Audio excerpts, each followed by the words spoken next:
Assalamualaikum warahmatullahi wabarakatuh. Dalu Mas Dada. Waalaikumsalam warahmatullahi wabarakatuh. Wilujeng dalu Mak Cange. Saya sehat, saya laris, alhamdulillah. Alhamdulillah pangestu panjenengan Mas Bayu. Nggih. Panggih malih kalih jenengan. Wah, Nggih. estu kok jenengan anggere wayangan teng mriki niku aurane positif. Kok ngono? Nyatane sing mirsani warga mriki mboten king wadon mriki mawon, Mas. Nggih. King liya kecamatan, king liya desa sami rawuh teng mriki tumpek luar Niki biasa. ngandhake yen Banyurip niku ayem tentrem, kerukunan, persatuan dan kesatuan selalu dijaga. Leres luar biasa. Saking katahe penontone, Mas. Nggih, piye? Kula mriki sing ngawal panitia piyuh minyak lah. Minyak teko kono klaru bokonge wong wedok. Lah saking akeh piyai sing kepengin pirsa, Mas Dada iki yo ngopo to ya wajahe ora mung pirsa ning YouTube kok mbok menawa tekan kene bareng ngerti sampeyan. Waduh jan, Alah malah keliru jenengan. kok lalu piye? Lagi teko kono padha celak-celuk kok. Piye? Mat, pri, ndekake pri. Kok piye? Iki oleh pri to pri. Iya. Wong sami apal kok Mas piyai mriki niku sami apal. Aduh, ya wis nyebur apa meneh karo Pak Kades. Leres Pak Kades Bapak Sugiyanto niki luar biasa. Nggih. Wah luar biasa ngedakno acara wayangan Agustusan iso meriah kaya ngene lho Mas. Lah iya, mongko ki anu lho tataran desa lho Mas. Nggih. Hebate kaya ngene, dorprese wae luar biasa. Nggih. Oh, Lembe ngetas niki kula dorpes sepeda motor, sepeda gunung. Iya. Yen kula panci jek dikredit to Mas. Lah niki pun komplit sedaya kok. Mulai iki lak wis dileksanake tur disiarake YouTube. Iki kanggo anu Mas inspirasi daerah-daerah liya. Nggih, nggih. Oleh mengeti dina kamardikan kuwi ora tanggung-tanggung. Jek. Ya ta? Nggih. Awake dhewe iki mung nampa kloso gemelar. Nah, nggih. Harus menghargai para pahlawan direwangi pecahe dodo utahe getih. Leres. Masa awake dhewe sing ora melu perang mung perkara mengeti dina kamardikan kok digawe ngirit-ngiritan ya Lah kebangetan. mula digawe sing meriah ngene Meriah iki. mula kados warga mriki lek enten acara Agustusan kok enek tarian sumbangan ora masalah Bu kaya wong gontu nyumbang 50 iku nek maiku ping 7 keturunan. Lah ya Lah, jaluk enten sumbangan 50 Lah, malah nggih. digawe nyawa lho. Nyawa lho wedran iki awake dhewe tinggal melanjutkan kemerdekaan, mengisi kemerdekaan. Mudah-mudahan NKRI tetap jaya. Ah, Amin, amin, amin. Kula seneng Mas karo ketua panitia sing sambutan. Pripun? Mengisi kemerdekaan dengan hal-hal yang positif. Leres cocok. Niku aja-aja kebencian. Saya nih. Oh, Nggih. iku. Apa meneh iki engko bakal arep nenahi duwe gawe pilkada. Pilkada nggih. Kudu saya ngati-ati gitu. Nggih, leres. Beda pilihan aja bencerengan. Nah. Beda kaos aja marai congkrah. Nah, leres, Ya ta? leres. Kabeh kudu Nggih. rukun. Mergo rukun kuwi kebutuhan sing abadi. Leres. Nek pilihan ki 5 tahunan ya ta. Nah. Nek guyub rukun ki selawase. Selawase kadang yen kula niku enten pilihan lurah mawon lho. Piye? Geger sanak putune. Lah ya kudu dikandani ben dewasa Lah pikirane. sing dewasa pikirane awake dhewe iki milih pimpinan ya wis sakabeh ya wis bar ngono kuwi ya tetep dadi tangga teparu Wes iya sing wis dipilih iki ya dadi duweke wong sak negara sing milih iki mau. Cek, nek luar biasa tenan kok Mas iki. Nggih. Lah nembe kertas iki lho penonton iki termasuk iki cara dilebono rekor muri Nggih. Museum Rekor Indonesia kene termasuk Mas. Oh nggih. Penonton ya total sing mirsani teng dhuwur niku sing bagian VIP ya. VIP halo Mbak. Terus. Niku sing lesehan harus disapa dulu Mas. Mas Dada. Oke. Sing temen ku ya temen isar. Lah lesehan. Halo, selamat malam Bu. Oke. Sami sehat nggih? Oke, terima kasih. Kula jane iki gregeten bakul niku lho Mas. Napa? Sing bagian terpal anu napa Bu niku? Plastik lho. Heeh, lambaran iki. Lembaran lho. Heeh. Moga-moga lembaran-lembaran kangge lungguh lembaran-lembaran. Lah kula dilana kok tumpas tumbas. Heeh, terus. Gambare kok iso pembalut iki piye to, Mas? Ya, ngeten niku kok ora dicek dhisik. Niku lah bocor. Lah nggih ngoten lho. Wong awake dhewe kene ya pas peteng-peteng pas ngopi ning nguri kalau kok ana gambar kene. Lho. Lah iki kok iso malah kebersihan ya aku ngono. Ning mboten masalah, sementing saged napa panggih langsung kali sedaya warga mriki alhamdulillah. Mugi-mugi sedaya kang rawuh sami pinaringono kesehatan keselamatan Allahumma. Sing dodol diparingi laris kabeh. Sing dodol paringi laris. Engko bubar wayangan warga Banyurit panjang umur, murah rezeki tur barokah Allahumma. Amin. Luar biasa. Kula lek kali ten Banyurit niki pun boten liya to, Mas. Ah iya, wis bateh Kek Banyurit, Senori, apa Wonosari niku sering. Kula riyen kan yo cucuk lampah tekan Mas. Oh iya, tak cucuk lampah to. Oh, aku tempatan. Mula kali warga Wonosari niku pun apa. Nggih. Bantu gawe wis kulino. Ten kawengan ate poli Mas, Bro. Poli nggih. Wah, kula cumek gas. Tapi poline kawengan luar biasa. Napa mulai menika pucuk pimpinane nggih menika Bapak Kepala Desa Bapak Sugiarto nggih. Bapak Sugiarto. Sugiarto luar biasa. Mugi-mugi tansah badya mulya, sehat walafiat panjang umur. Kan wonten desa niki niku.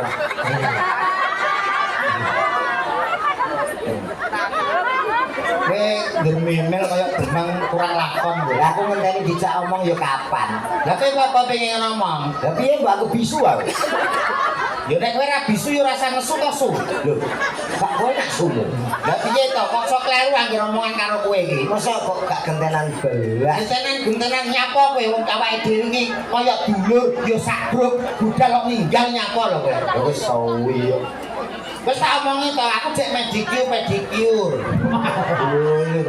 Lho per pedikur kok metu sisike. Ula tapi kok metu sisi iki nyapa lho. Dalu Mas. Sugih baru. Sehat nggih. Sehat, nek sehat ora tekan kene. Iki pertanyaanmu kuwi konyol kowe. Bisa omong-omongan elek. Kowe iki pertanyaan Ya mana lah, lamis-lamis lambek ya ngomong. Lapis-lapis mugi-mugi Mas Bayu tansah pinangan sehat walafiat kan yo malah penak. Lah kowe takokmu nyangklak, sehat Mas. Mbok kira Mas Bayu ki adikmu to piye? Mugi-mugi pinaringan sehat. Bapakku loro. Ganti. Orang-orang itu.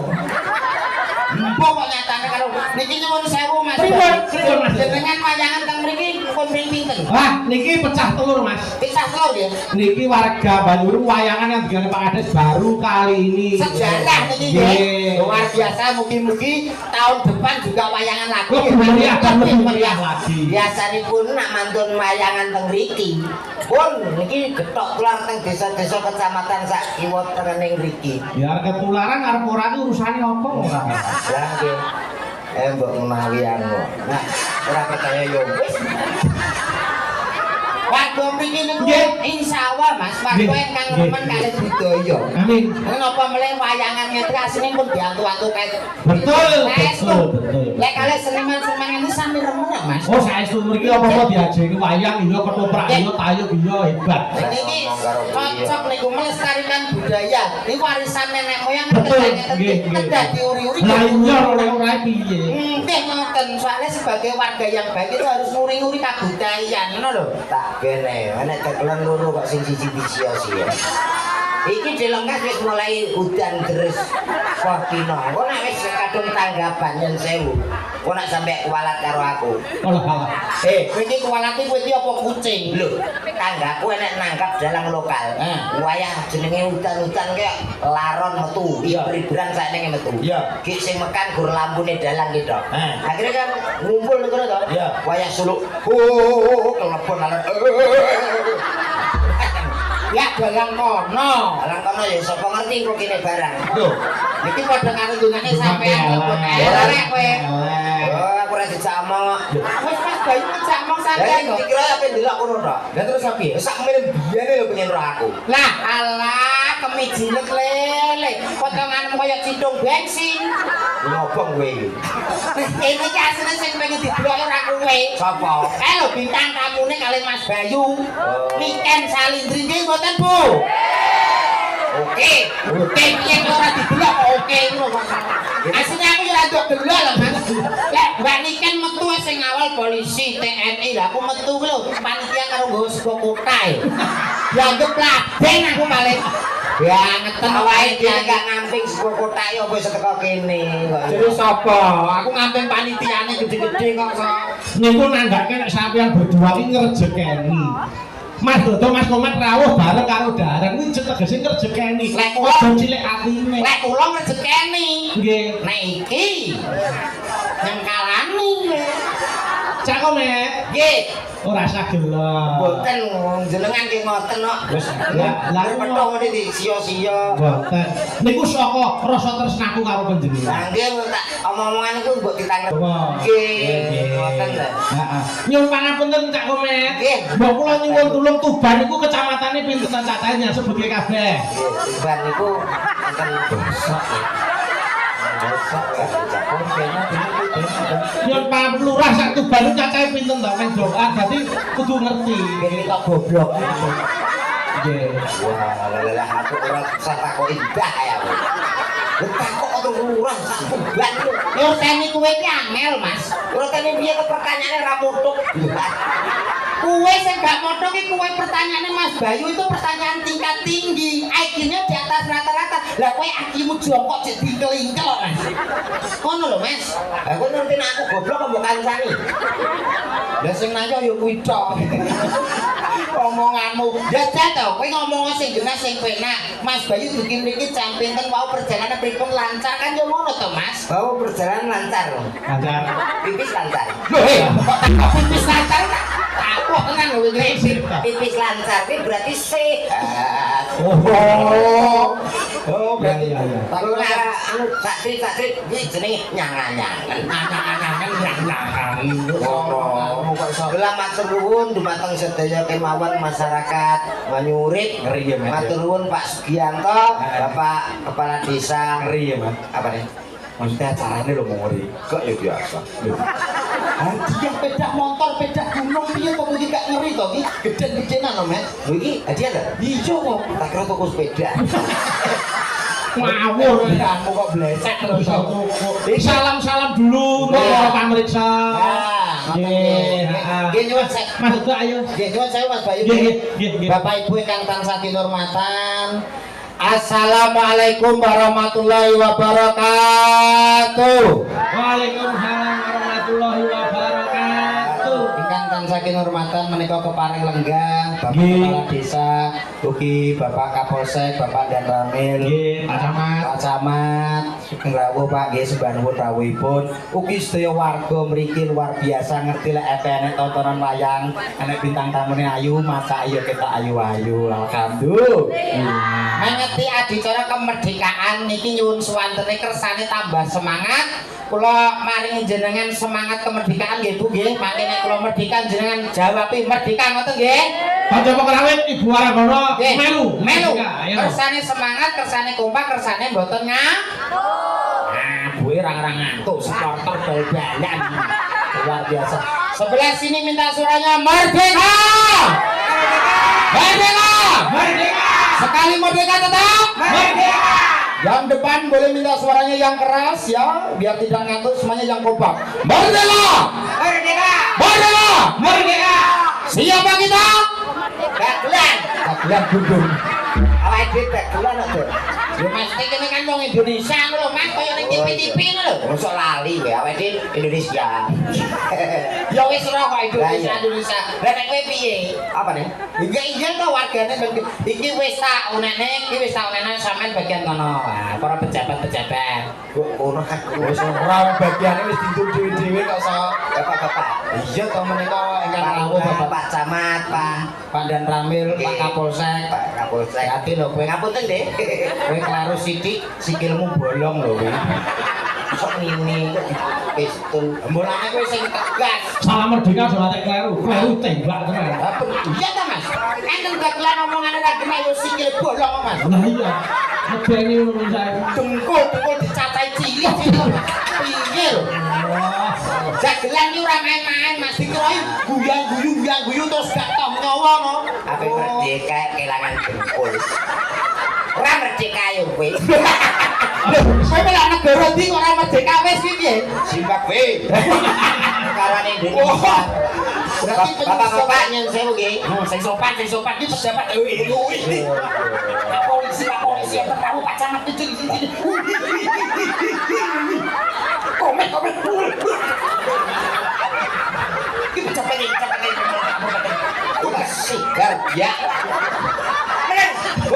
gerabak kok juga berapa sak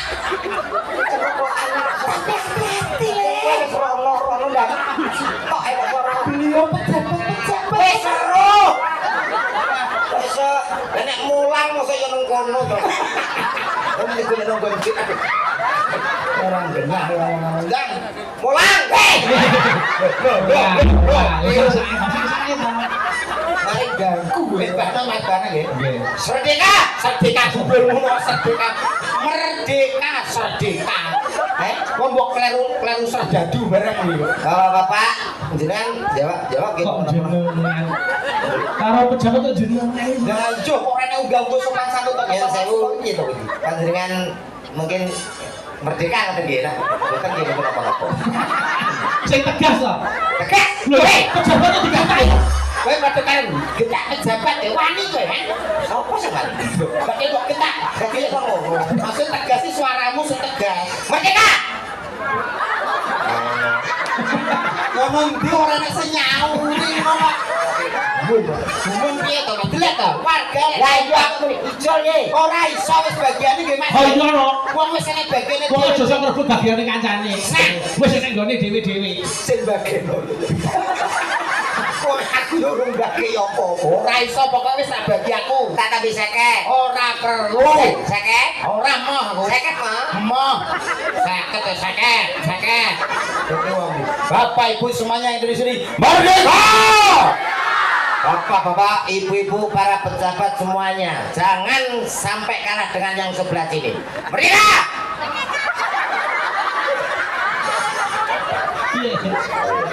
Piye?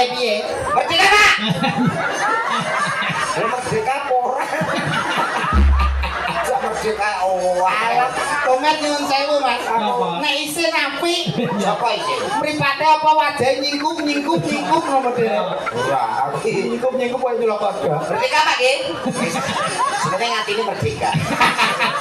Mas Nggih. ayo iki lek-lekan tirakatan wonten mriki Nggih. iki mengko limbukan ana hadiah utama sepeda motor loro diundi Sing undi sinten mangke? nah, mungkin dari pihak panitia bisa Oke. dari kita juga bisa Ya. itu goro-goro loro hadiahe Nggih. Yo, iki anu sik niki tetembangan sawetara gane dicepaki gamelan komplit. Nggih. Aku tak nyuwun diaturke pepiling sik disolawatke sik. Nggih. Karben pinanggih ayem tentrem. Amin. Yo, buka celuk. Nggih, buka celuk. Ora dibawani yo kena. Nek dibawani aku nyuwun tulung marang gono cacahe papat. Mbak Fahmi, Mbak Suci, Mbak Dita, Mbak Rizky. Jumeneng ana kiwa kotak ini nyedaki Mas Kumet karo Mas Dodok. Monggo ya mataram monggo.